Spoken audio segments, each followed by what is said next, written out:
A recently revealed Huawei patent shared by leaker Digital Chat Station indicates that the company might be developing a groundbreaking innovation not previously seen in flagship phones. This innovation is an active cooling system featuring a fan that is integrated into the HUAWEI Mate 8e Pro's camera module. The patent illustration displays a substantial circular module with a layered structure, which encompasses a fan, internal air ducts, along with integrated air inlets and outlets.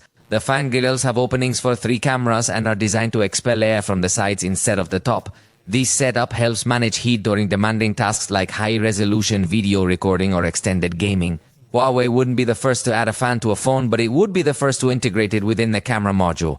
The leaker connects this patent to a prototype he previously saw, featuring a mega camera module with cool features, leading him to believe it's the HUAWEI Mate 8e Pro. Additional rumors about the Mate 80 series suggest a 50-megapixel main camera with a variable aperture system, a new chipset, and a launch anticipated in the last quarter of this year. However, remember that a leak isn't an official announcement. But for now, please let me know in the comments what you think about the concept of having a fan inside the camera of a cell phone. Do you believe it is a brilliant idea to enhance performance, or do you think it might make things more complicated? Additionally, we will have to consider whether it can still maintain water resistance with these types of parts included.